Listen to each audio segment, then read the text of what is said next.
Good morning, everyone, and please be welcome to the Unity of the Triangle online experience. It's always a joy sharing this space on Sunday mornings, both Reverend Neusom and myself.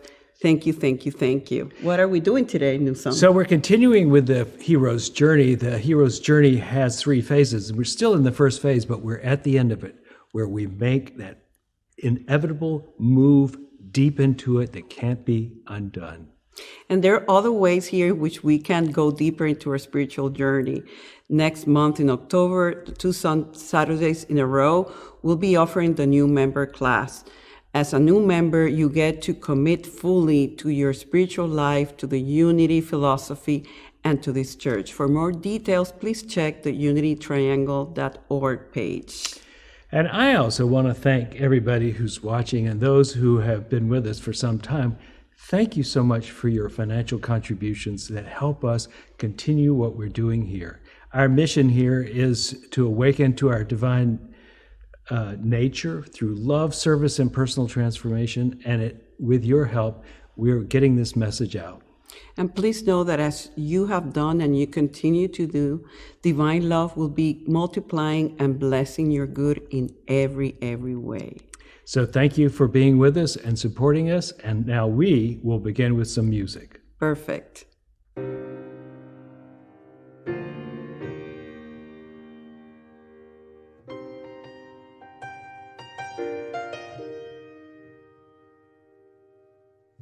I am not a stranger to the dark. Hide away, they say, 'cause we don't want your broken heart. I've learned to be ashamed of all my scars.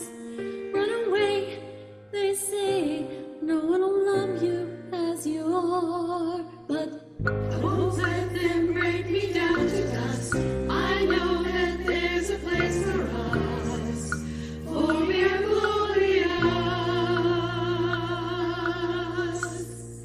When the sharpest words want to cut me down, I'm gonna send the flood, gonna drown them out. I am brave, I am bruised, I am who I'm meant to be. This is me, look out, 'cause here I come. And I'm marching on to the beat I drum. I'm not scared to be seen, I make no apologies. This is me.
This is brave, this is bruised, this is who I'm meant to be, this is me.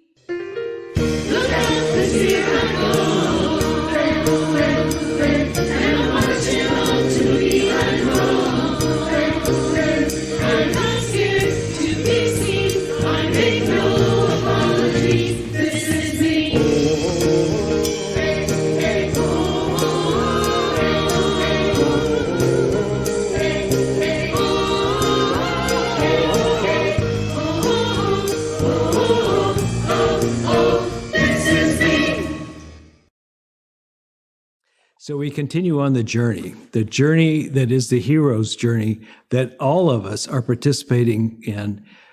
Our whole lives are really essentially a hero's journey. We talked about this last week, that in the beginning, when you were born, you did not know anything, but you had been coming from a lovely place where it was warm and you were fed and everything was taken care of. And then you were brought into a world where everything is new and you had to become and do something. Your life was has been a challenge of one after the other since then. This is the hero's journey.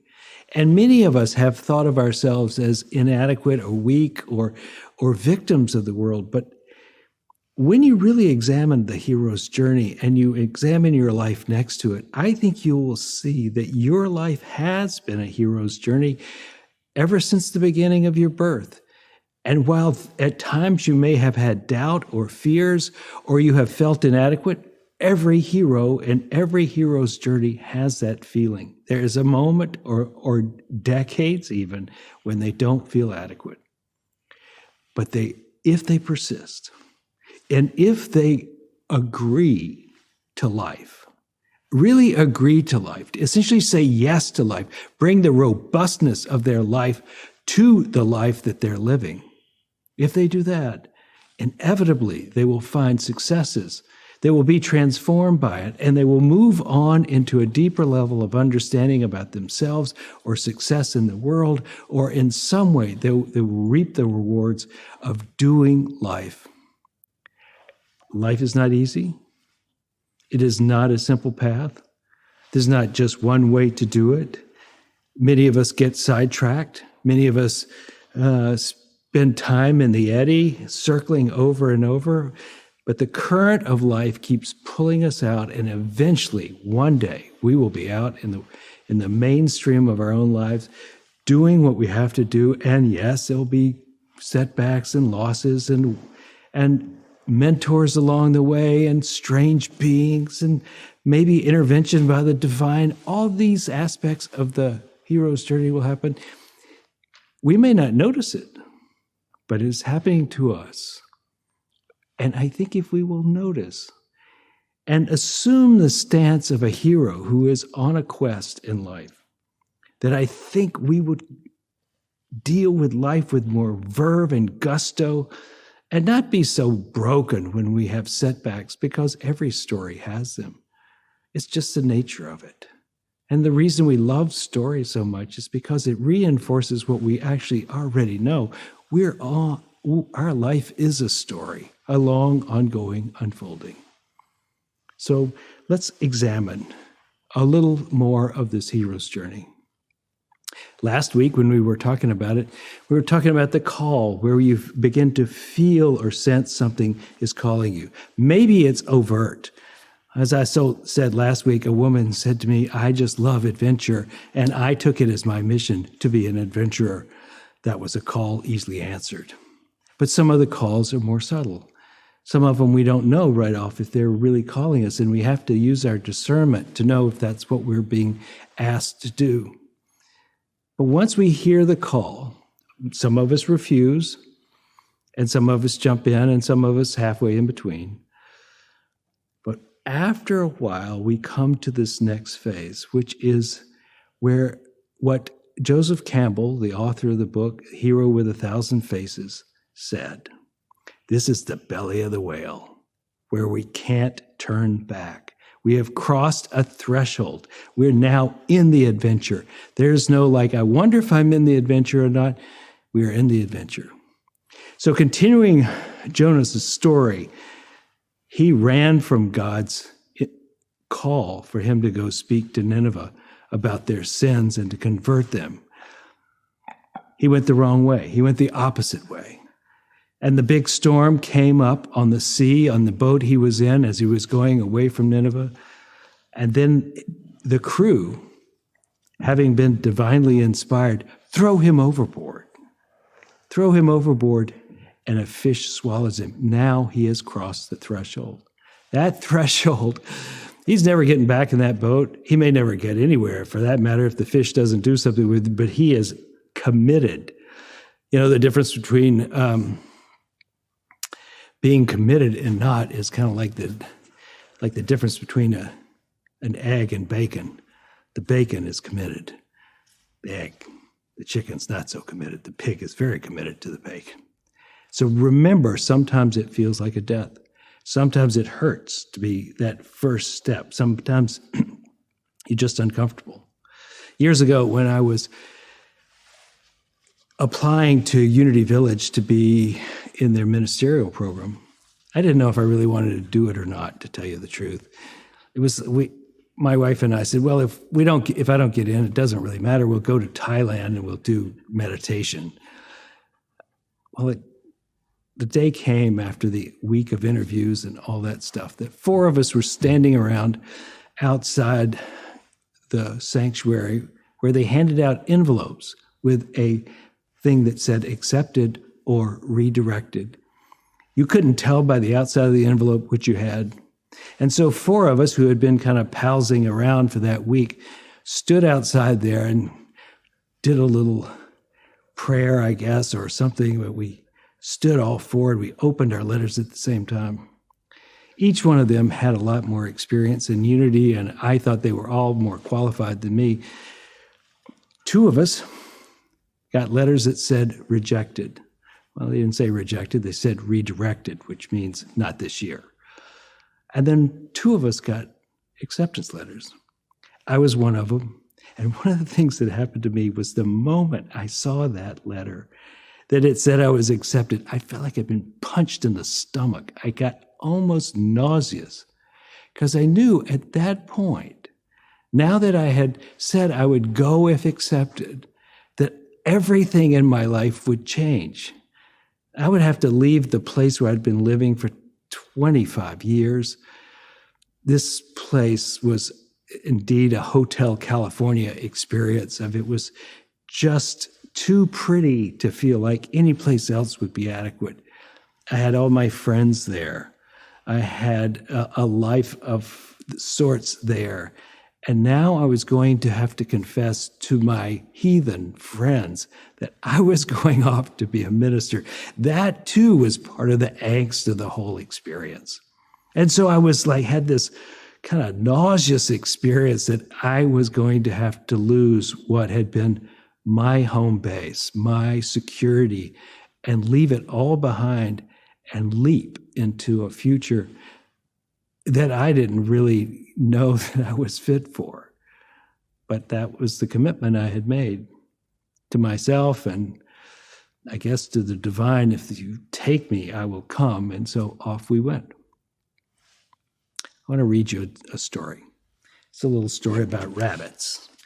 And it kind of explains a lot about how we can be on the journey and yet may want to go back to where we were because that seemed easier. You see this in movies a lot. It's like they cross some threshold, but there's still some lingering thought of going back. It's been my experience that lingering doubt about whether you should be on it is not helping. But let me read you this first. A wild rabbit was caught and taken to the National Institutes of Health laboratory. When he arrived, he was befriended by a rabbit that had been born and raised in the lab. One evening, the wild rabbit noticed that his cage had been slightly left open, and he decided to make a break for freedom. He invited the lab rabbit to join him. The lab rabbit was unsure, as he had never been outside the lab, but the wild rabbit finally convinced him to give it a try. Once they were free, the wild rabbit said, "I'll show you the number 3 best field," and took the rabbit to a field of lettuce. After they had eaten their fill, the wild rabbit said, "Now I'll show you the number 2 best field," and took the lab rabbit to a field full of carrots. And after they had had their fill of carrots, the wild rabbit said, "Now I'll show you the number 1 best field." And he took the lab rabbit to a warren full of female bunnies. It was heaven, nonstop lovemaking all night long. As dawn was beginning to break, the lab rabbit announced that he would have to get back to the lab. "Why?" said the wild rabbit. "I've shown you the number 3 best fields, one of lettuce, the number 2 best field of carrots, and the number 1 best field with the ladies. Why do you want to go back to the lab?"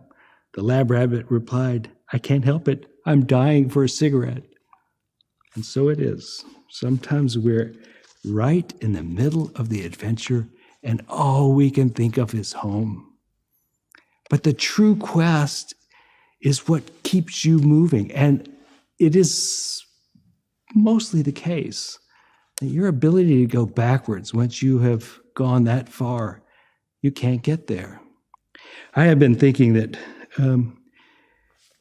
one of the heroic things that happens in many people's lives, or a lot of people have experienced this already, is they are brought to the threshold really almost against their will.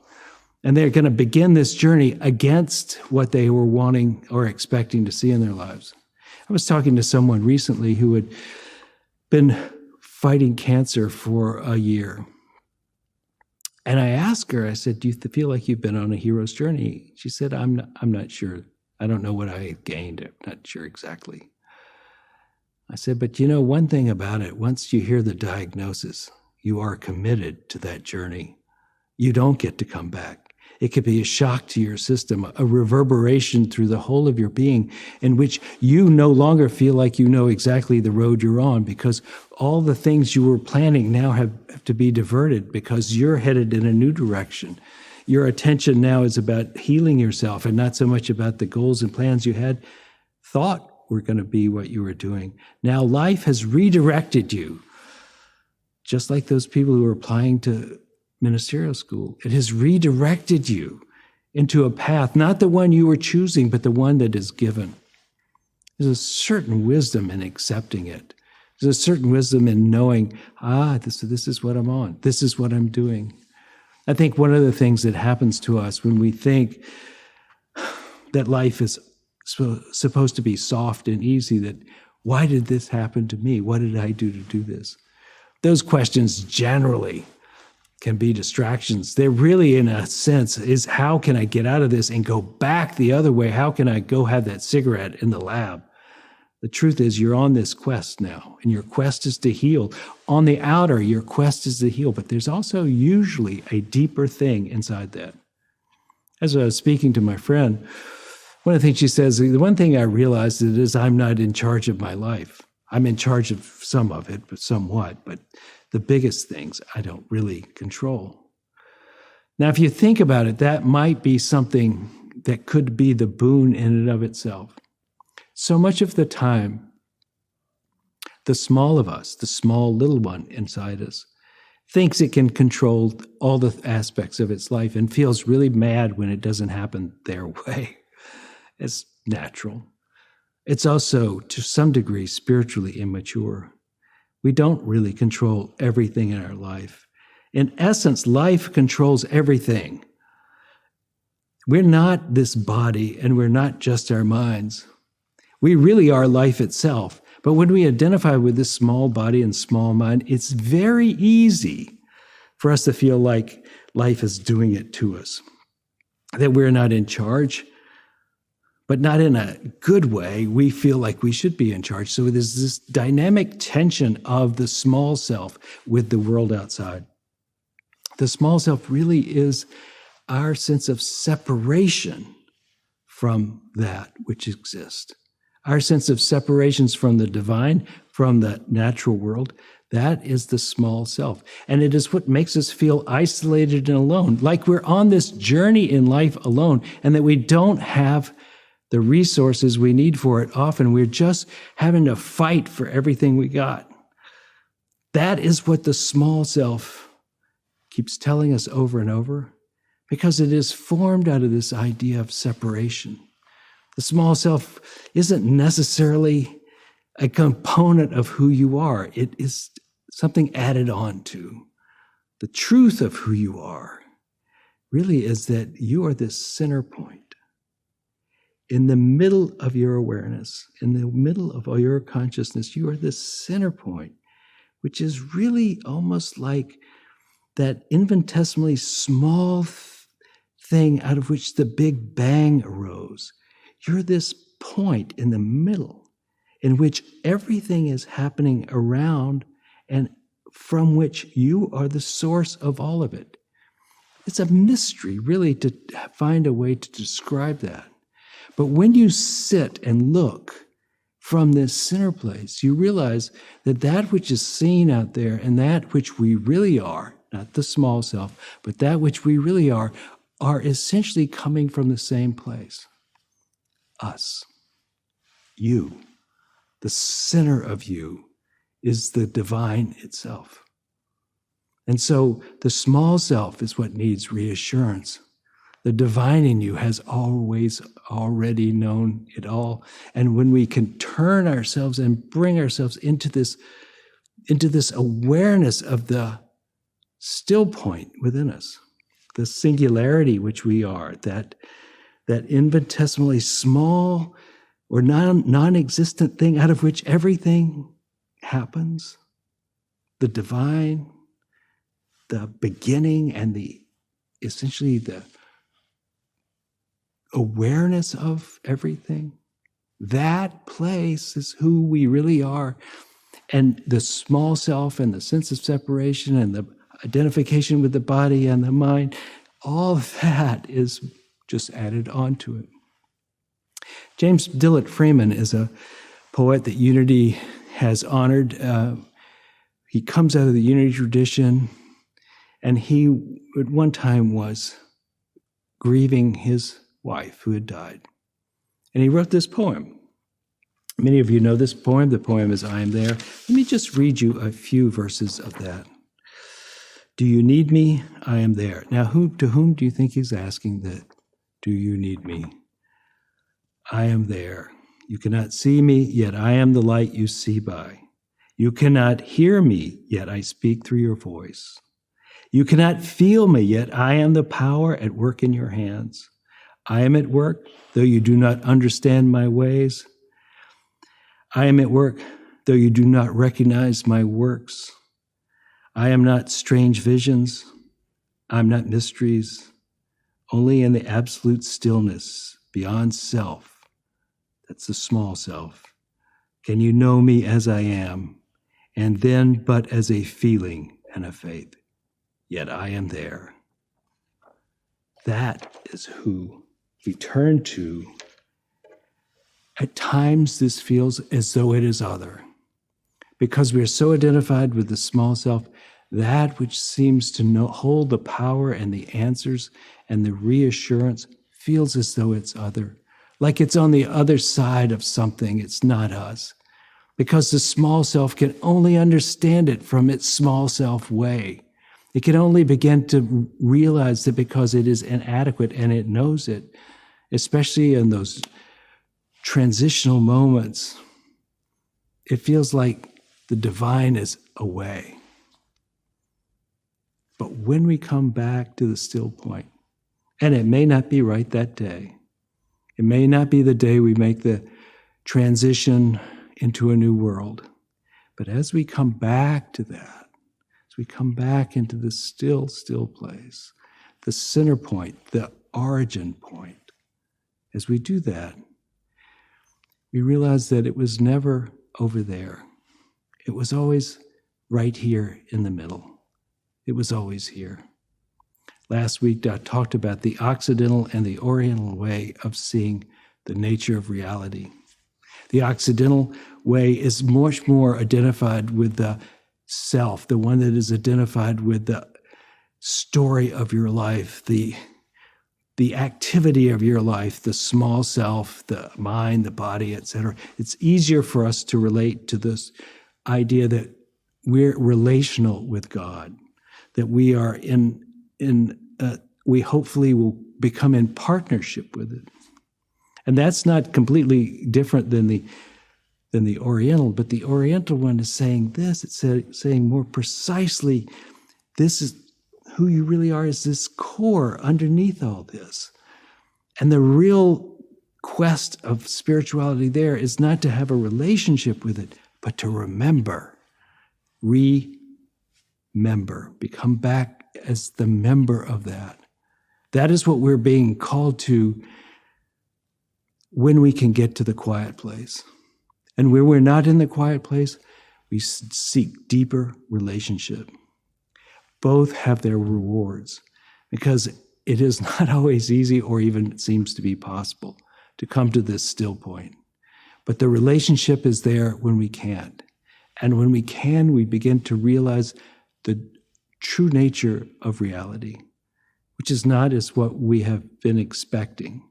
It is transcendent. It's magical. So as we continue on this journey, I hope you'll continue to practice meditation, to come to the still point, and practice prayer of relationship when you can't, so that you might have within you those supports that allow you to go with boldness and confidence into a world which is ever changing and unfolding. We are on a quest, a spiritual quest, and our job is really to follow life and do our best to live with verve and vigor in it. I trust that your life will be revealing itself to prove to you that you are a hero in your own life. Until we meet again, namaste. I've been doing this here thing a long time. Cutting through the jungle called life. I hear the calling, I follow the sound. Gotta keep on moving, oh no, it's never gonna knock me down. I had a vision, a simple sight. There I was, and I was flicking my wrongs to right. I'll never give up, never give in, never give up this love. I'll never give up this love, never give up, never give in, never give up this love. I'll never give up this love.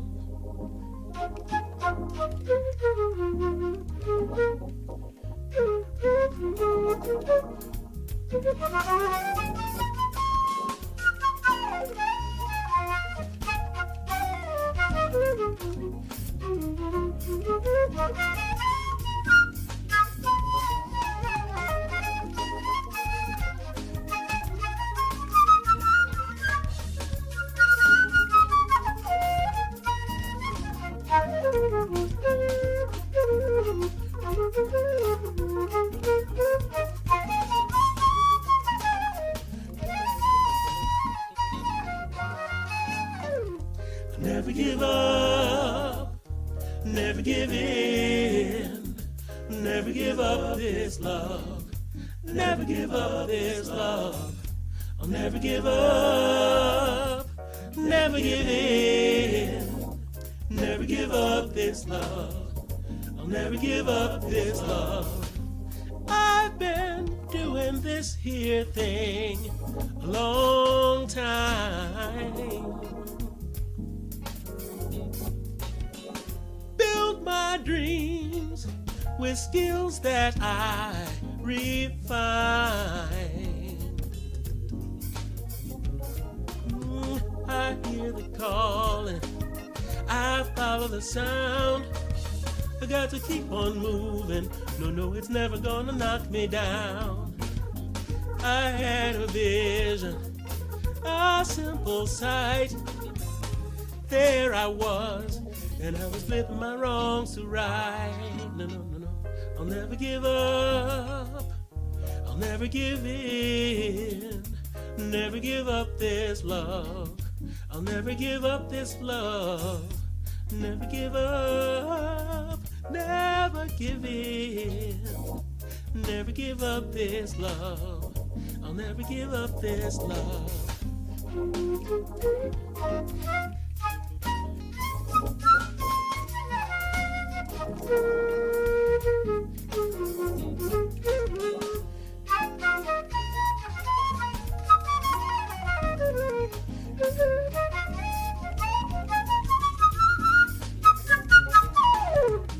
Never give up, I'll never give in. Never give up this love, I'll never give up this love.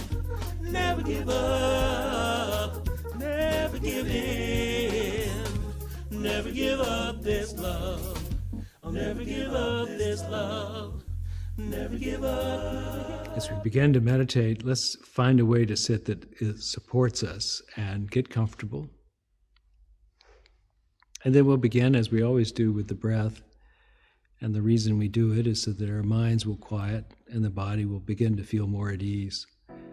So if there's some place you can relax, say the top of your shoulders or your hands, maybe the thighs or the knees, let your body relax. And let your mind be rested on the breath.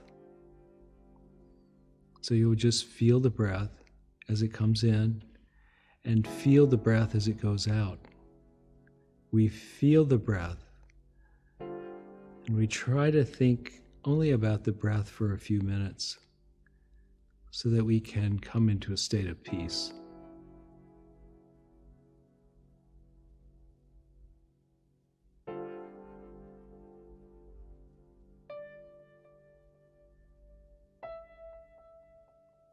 And as we do so, the body will gently relax. And the blood will flow more easily.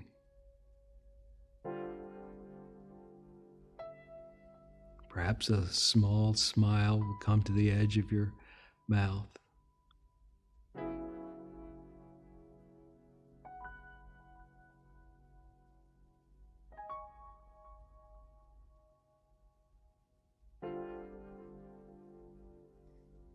For today, I'd like you to focus on the heart just for a few minutes, and then we're going to expand our focus. So we let the breath and our attention rest inside the heart.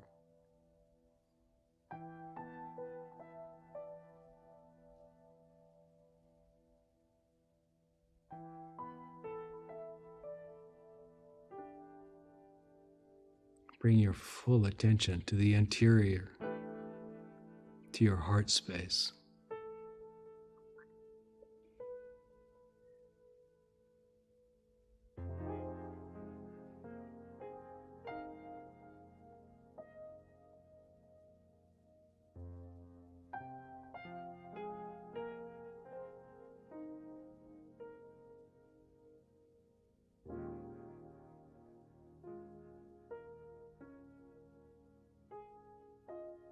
See if you can put all your senses in your heart. And the breath, let it start and return to the heart.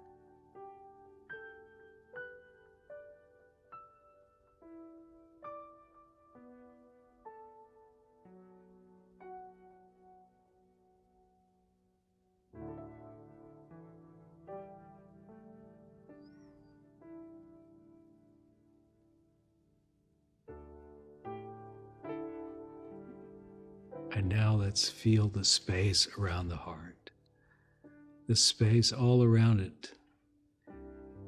Extend out from the heart into the space around it with your awareness. Feel into the space around the body. See if you can recognize that there is energy in this space. And that is you also.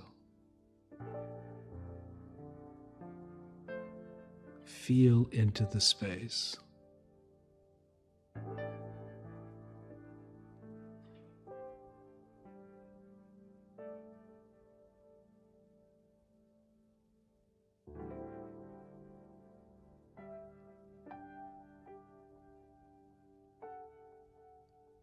I now say these words internally: I am love. I am love. I am love. And fill that space with that.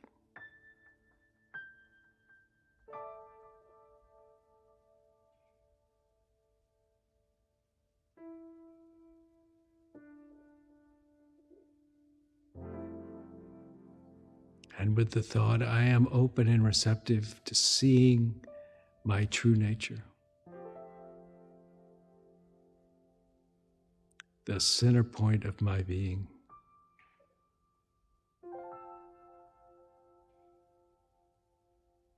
I am awakening to my true nature.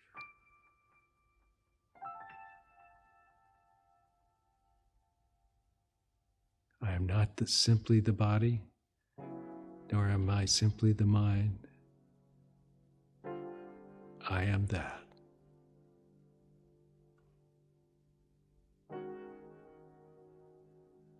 I am that. My true nature. Let us sit together in holy silence as we contemplate our true nature and feel into our deepest part of our being.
Give me five. Wonderful talk. Thank you so much, Neusom. You know what came to mind as I was listening to you? That the hero's journey is really a journey and a call to be willing to live in the unknown and out of the comfort zone and find comfort within the not being able to move in your regular surroundings. Mm-hmm. It's just part of the path. And if we really want to move forward, we just have to know that that is just part of the journey. Yeah, it's part of the journey. One of the things we asked y'all to do last week was to figure out some challenge. I just want to remind you to do that if you're willing. And because I think when we pick a challenge, we instigate a hero's journey. It might be a mini one, but it gives us practice in jumping beyond the threshold into something. And even if it scares you, it means you're off the right track. So this is time to say goodbye. But before we do that, we're going to give you with a beautiful prayer from our pastoral care minister, Mimi Lowe Miller, who are joining in with all of our community to bring this prayer consciousness and lift us all to where we're meant to be. Have a wonderful rest of the week and see you next Sunday. The Sacred Prayer Circle prays over the name in this prayer box. If you would like to join this team and hold these prayers in your private prayer practice, come to the training that's going to be October 2nd from 9:30 to 12:30 here in the sanctuary. You can go online to sign up, unitytriangle.org. Go to the events. And now let's pray over these names.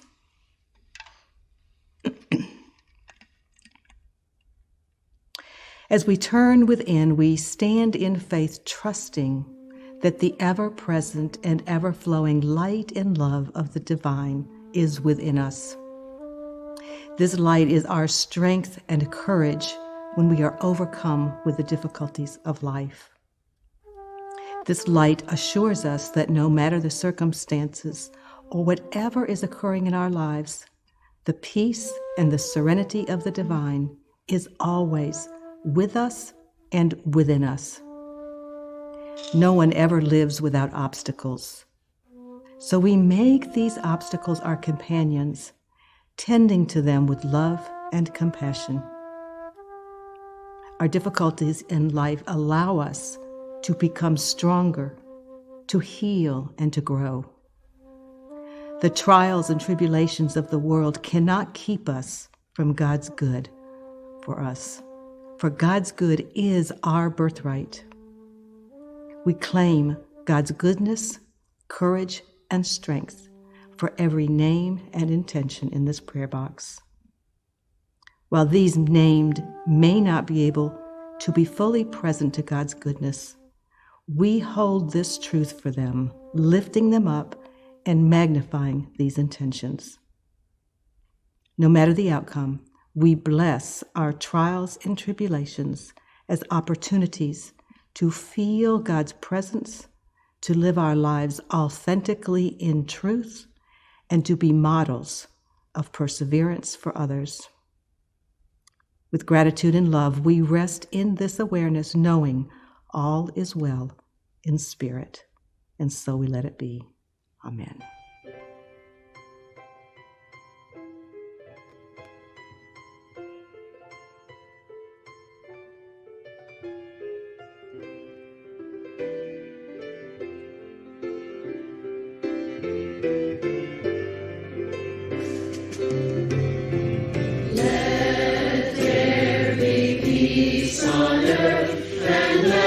Begin with me. Let there be peace on earth, the peace that was meant to be, with God as Creator, family all on me. Let us walk with our family in perfect harmony. Let peace sing in with me. Let this be the moment now. With every step I take, let this be my joyful vow. To take each moment and live each moment in peace eternally. Let there be peace on earth, and let it begin with me.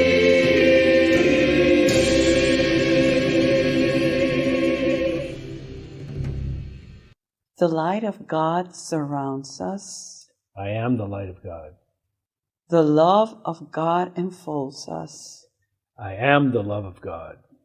The power of God protects us. I am the power of God. And the presence of God watches over us. I am the presence of God. Wherever we are, God is, and all is well.